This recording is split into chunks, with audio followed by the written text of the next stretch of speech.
Here's a smoke I saw Automatic use.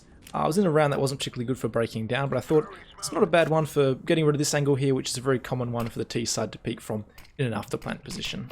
Don't know how to build a team from scratch or find good teammates? DreamTeam.gg, the ultimate team building platform. Find and connect with new players, coaches and teams. Manage and monetize your team. Get on fast track to advance from novice to amateur and, if desired, to professional gamer. Join DreamTeam.gg today. Hey guys, what is going on? We'll look at a couple of A-side overpass retakes. First one's obviously going to be SK Gaming, as I'm sure you've already worked out. The second one's going to be of Astralis. Both are a bit specific, a little bit situational, but there's a lot you can take away from it. This first one here, you might have noticed the bomb isn't actually even down yet. Fallen's already taking the fight towards long. This is because I want to talk about Fallen's movement and how this round plays out. So first, he's got a very aggressive pick up here in the bathroom area. Though JW's managed to pass him over, or pass by him, and you can see that he's going to get a very easy kill here as Fur jumps out. And this is going to put Fallen in a very interesting situation. So Fallen gets tagged up to 2 HP here. And notice right now, Fallen has a decision. Obviously, he's very good close range with the AWP. He can try and swing back and get this kill onto JW. 2 HP, JW has a headshot angle. And there's also other things to consider here. Obviously, Fallen's at a disadvantage in this one, but also consider where the SK players are. We can see Taco's pushed into short, so that's good information for them.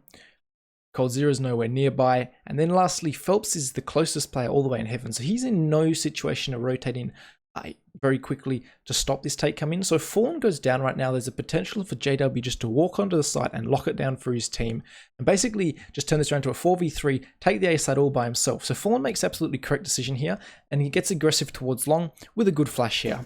So this first flash is going to go over to flash anyone coming up fast up the bathroom area, and the second one's just going to try and give himself some positioning out here towards long. This is 100% in my mind the correct play to make here.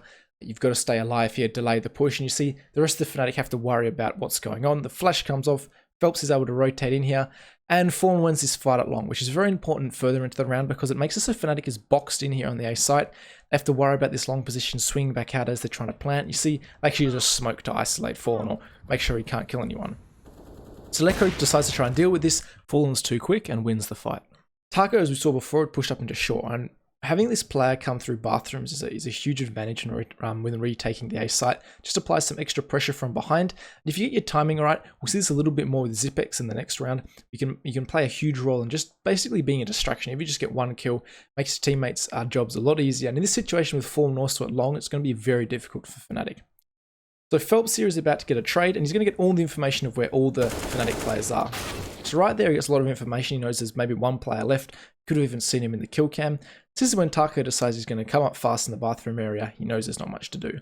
So all this at the moment is just good coordination, good teamwork, Fallen making a very good decision to push out long, and just a good flashbang to try and delay some time for Phelps. So obviously Phelps getting that trade puts him in a 3v2, and we're going to see Taco's going to start rotating out. I'm going to break this from now on, this afterplant position, into two sections. It's going to be the Taco Fallen section, and then what coldzera does.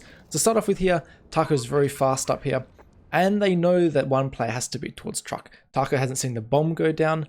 Fallen is also swung out quite wide here, and I mean, he could potentially be planted for bank behind, but it's much more likely it's going to be planted at truck, and I think that's probably the assumption here. Also, the sound cues would be helping them out. So Taco's going to look for the bomb player, and this is basically going to be the kill onto Flusher, what we're going to talk about here, and then we'll talk about the kill onto Crimson coldzera in a second. So Taco with the SMG is very important that he goes first. He's obviously has the disadvantage. Even with Fallen with 2 HP, the AWP is still very effective here. Notice right here, this is just simple two-man stuff when trying to clear out this truck position. Fallen's positioning right now as Taco swings out. So Taco's about to get killed as he peeks truck right now. But notice Fallen's position. Straight away, he's onto it. The truck position, the angle isn't quite there, but he has Flusher locked down into an angle, and there's not really anywhere for Flusher to move. And notice as this round plays out, Fallen's able to just isolate Flusher and take him out. Flusher has to worry about anyone with a dumpster. Cold's being very patient, but we'll talk about that in a second. And he's able to swing around and get the kill onto Fallen, onto Flusher, sorry. And then there's the first kill.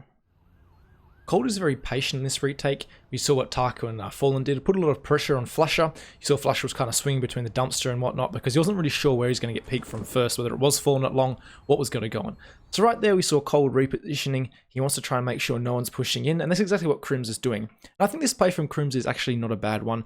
They're in a 2v3, they know Fallen's at long, they have no bathrooms control. You got to make a play somewhere, get some kind of map control, otherwise you're just going to get boxed in here.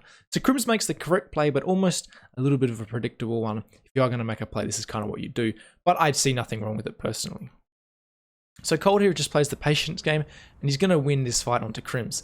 As I was talking about before, him not dying here is very important for putting pressure on Flusha. So Flusha does have the angle here, but he was swinging back and forth. I'm pretty sure you guys probably noticed it before.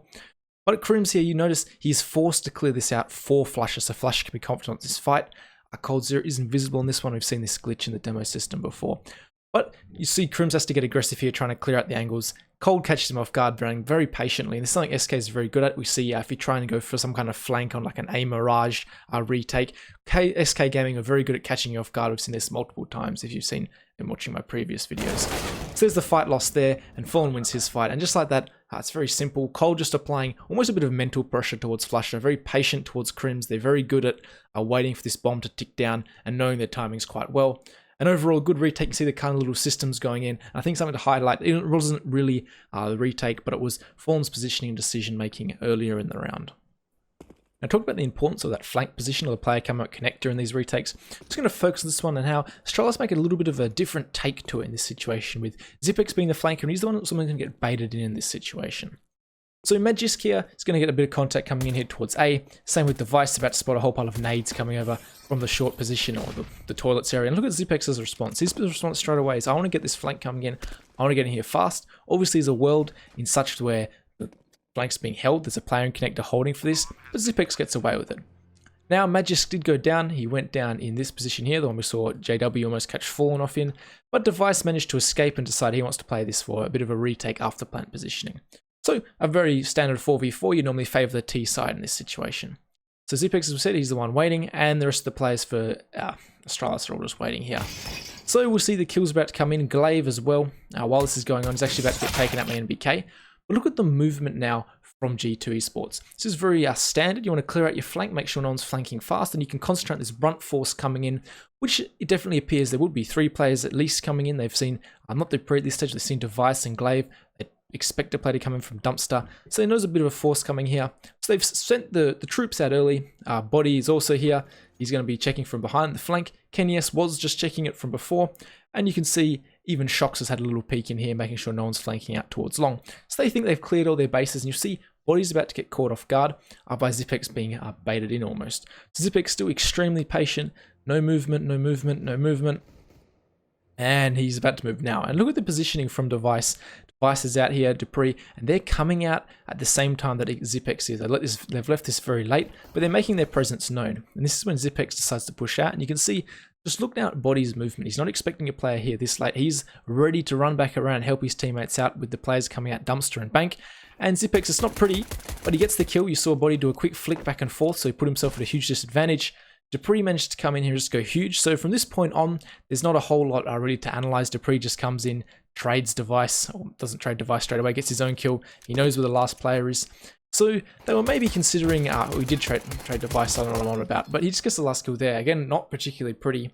He just goes huge. But I like the thinking behind this one. Often you try and maybe get your flank in first to try and apply a bit of pressure, as I said, try and get one kill or just try and be a nuisance. They have to worry about you. But in this one, they're just full baiting Zipex in. Zipex is just baiting his teammates. They're applying heaps of pressure, trying to make it seem like there's as many players as possible here. See, Body gets caught off guard. It's one crucial kill. They did only have one player left here, G2, after the round had really played out. A lot of the players came up here to fight. But I just like the idea of it. Obviously, Zipex with the one kill, but it's an important kill because that bathroom position, when you're trying to defuse the bomb, we've all had it happen to us. It's very hard to try and clear out if there's players jiggling in and out of those angles.